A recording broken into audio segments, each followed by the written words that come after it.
Good morning दोस्तों। UP TET math question answer series की यह 5वीं वीडियो है। इस सीरीज में हम यूपी टेट में आए महत्वपूर्ण प्रश्नों को डिस्कस करते हैं।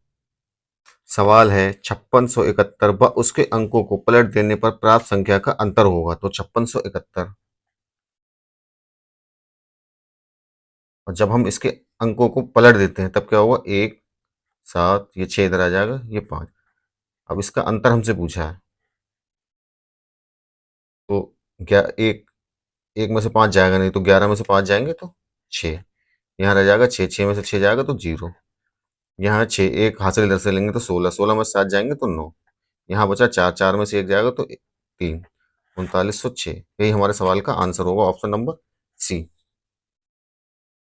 क्वेश्चन में हमसे कहा है 5671 व उसके अंकों को पलट देने में प्राप्त संख्या का अंतर होगा। तो पहले हम लिखते हैं 5671, अब इसके अंकों को पलट देते हैं तो 1 इधर आ जाएगा, 7 इधर, 6 इधर, 5 इधर। अब इन दोनों का अंतर होगा 3906। यही हमारे सवाल का आंसर होगा। अगला सवाल है निम्न में से कौन सी संख्या 25 से विभाज्य है। निम्न में से कौन सी संख्या 25 से विभाज्य है। तो 5 से विभाज्य का नियम होता है, अगर 5 से कोई संख्या विभाज्य है तो उसका आखिरी अंक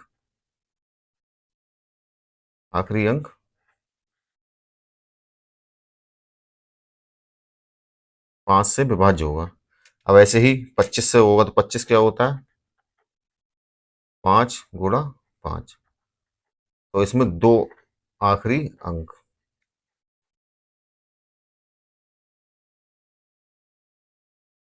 जिस संख्या के दो आखिरी अंक 25 से विभाज्य होंगे तो वही संख्या 25 से विभाज्य होगी। तो अब इसमें आखिरी दो अंक है 55, जो कि 55 जो है 25 से विभाज्य नहीं है। यह है 85 आखिरी दो अंक, तो ये भी 25 से विभाज्य नहीं है। यह है 90, 90 भी 25 से विभाज्य नहीं है। यह है 50 आखिरी दो अंक, तो 50 25 से विभाज्य होगा, तो यही संख्या 25 से पूर्णतः विभाज्य होगी। हमारा सवाल है निम्न में से कौन सी संख्या 25 से विभाज्य है। तो 5 से विभाज्य का नियम होता है आखिरी का अंक 5 से विभाज्य हो। तो ऐसे ही 25 क्या होता है, 5 × 5। तो आखिरी दो अंक जो 25 से विभाज्य होंगे वह पूरी संख्या 25 से विभाज्य होगी। अब आखिरी दो अंक देखते हैं तो इस संख्या में 4855, आखिरी दो अंक 55, 55 25 से विभाज्य नहीं है। ऐसे ही इसमें 85 आखिरी दो अंक, ये 25 से विभाज्य नहीं होंगे। ऐसे ही 90, 90 25 से विभाज्य नहीं होंगे। ऐसे ही आखिरी ऑप्शन है हमारे पास 50, 50 जो है 25 से विभाज्य होगा, तो ये पूरी संख्या 25 से विभाज्य होगी। यही हमारा आंसर होगा।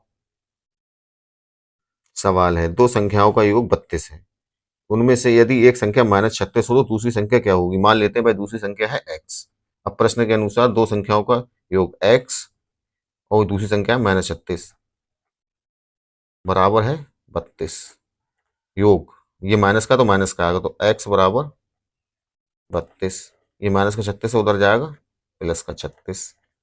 तो x बराबर 32 और 36 बराबर 68। यही हमारे सवाल का आंसर होगा, ऑप्शन नंबर बी। अगला सवाल है 4 अंकों वाली बृहत्तम तथा न्यूनतम संख्याओं का योगफल क्या होगा। सवाल हमसे कह रहा है कि 4 अंकों की सबसे बड़ी संख्या और सबसे छोटी संख्या का योग क्या होगा। 4 अंकों की सबसे बड़ी संख्या होती है 9999 और सबसे छोटी होती है 1000। इन दोनों का योग हमसे पूछा है, तो 9, 9 और 9, 9 और 1 10, तो 10,999। ये हमारे सवाल का आंसर होगा, ऑप्शन नंबर सी।